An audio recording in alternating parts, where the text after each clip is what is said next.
there, it's Ms. Warne, and I am going to read chapters 21 through 24 of The Wild Robot.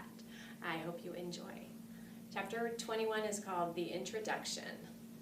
There was an hour each morning in the dim light of dawn when all the island animals were safe. You see, long ago they had agreed not to hunt or harm one another during that hour. They called it the Dawn Truce. Most mornings, the island residents would gather in the great meadow and spend the hour chatting with friends. Of course, not everyone attended these gatherings. The bears had never made an appearance, and the vultures just circled high above. But on this particular morning, an unusually large group of animals had come out to discuss some very important news. "Settle down, everyone. I have something to say," Swooper the owl hooted to the crowd from the lowest branch of a dead tree. "Last night I saw a mysterious creature right here in the great meadow.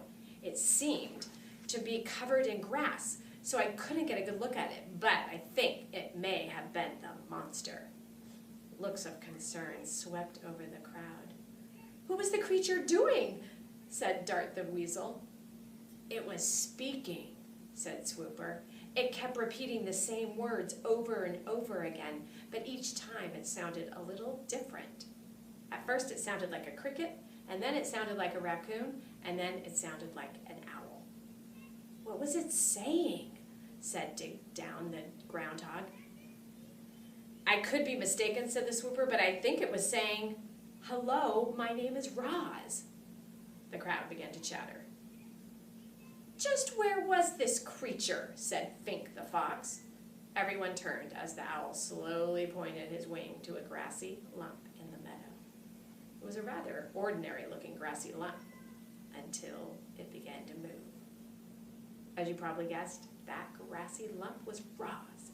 She had been there the whole time, camouflaged, watching, listening, and with all the animals looking at her, she decided to introduce herself.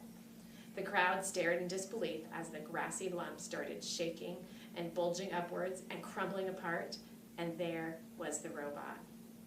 Then, using her body and voice, the robot spoke to the animals in their own language. "Hello, my name is Roz." The crowd gasped.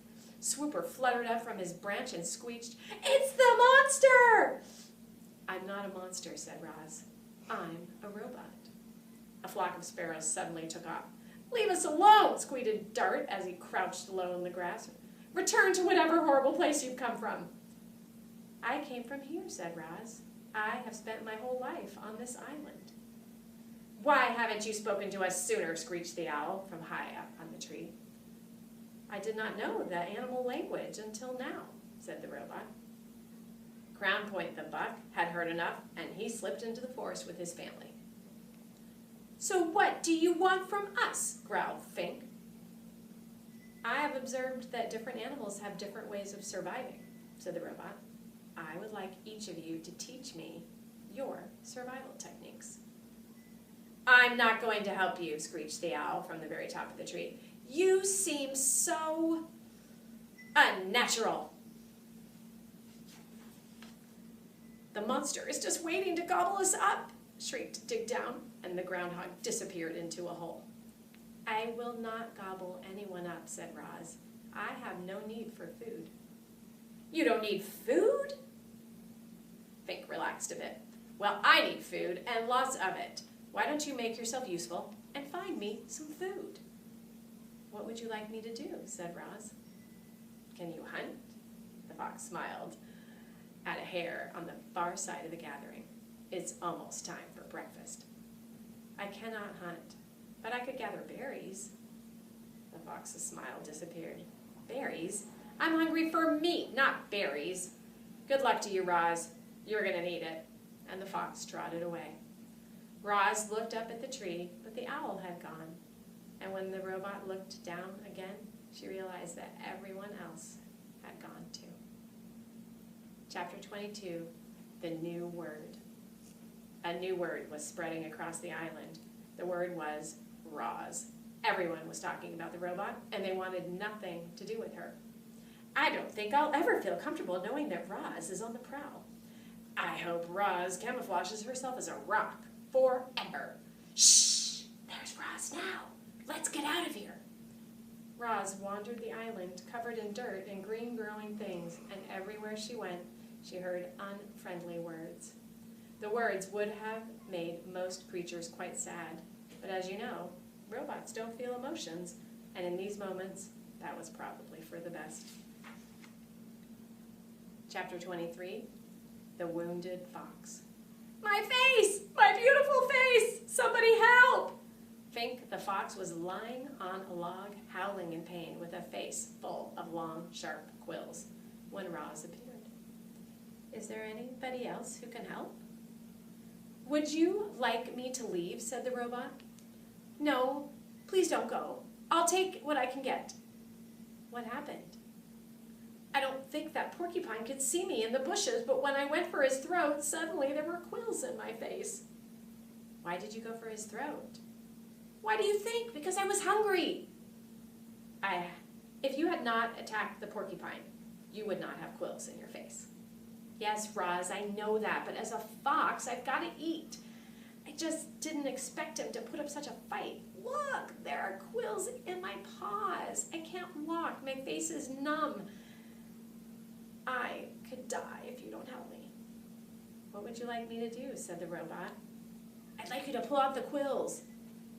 Roz calmly knelt beside Fink and said, I will pull out the quills. The robot started to tug on a quill, but it snapped off in her fingers. Fink yelped and said, pinch it closer to the skin. So Roz pinched the broken quill closer to the skin, and then very slowly she pulled it out.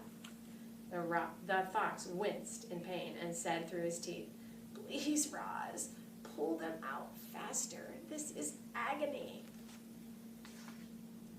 Roz quickly tugged out another quill, then another and another. The fox lay perfectly still, eyes closed tightly, wind whistling through his nose until every single quill had been removed and placed in a neat pile beside him. Fink struggled to his feet. Thanks, Roz. I owe you one. The fox smiled briefly, and then he limped away. Chapter 24, The Accident. As Roz wandered through springtime, she saw all the different ways that animals entered the world. She saw birds guarding their eggs like treasures until the chicks finally hatched. She saw deer give birth to fawns who were up and running in a matter of minutes. Many newborns were greeted by loving families.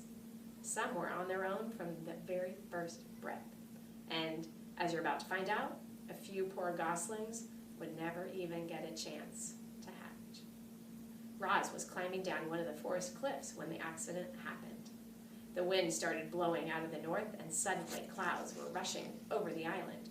With the clouds came a spring shower, a downpour actually, and there was our robot clamping her hands onto a wet block of stone on the side of the cliff.